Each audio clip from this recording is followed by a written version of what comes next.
Hi guys! Welcome to my channel.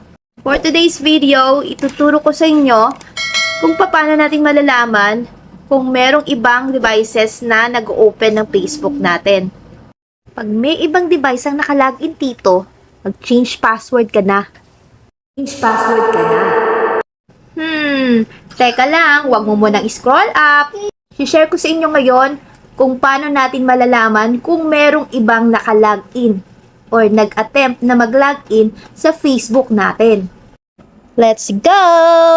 Open natin si Facebook. Click natin si Messenger. Click natin yung 3 lines dyan sa may gilid. At i-click natin ang settings. Pagkatapos, puntahan naman natin si privacy and safety. I-click natin ang logins. At dito, makikita mo yung mga device na nakalogin sa Facebook mo. So, kapag nakita mo ang ibang device na nakalogin dito, so, alam mo na, kailangan mo na mag-change ng password agad-agad. Kasi malamang may hacker na nakapasok niya dyan sa FB mo. At hinihintay ka lang niyang makasahod para ma-hack niya ang Facebook mo.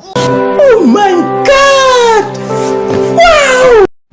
So, i-check nyo na rin ngayon yung messenger nyo para makasure kayo na kayo lang talaga yung nakalogin sa Facebook nyo. Tandaan natin na umang hacker, nandyan lang yan sa tabi-tabi at naghihintay lang ng perfect timing para meron ulit silang mabiktima dito sa Facebook. If may natutunan ka sa video ko nito, click mo na yung subscribe button at hit ang notification bell para laging updated sa mga bago kong videos. At i-share mo na rin itong video ko na to para mas marami pang makaalam at makapanood. Thank you for watching!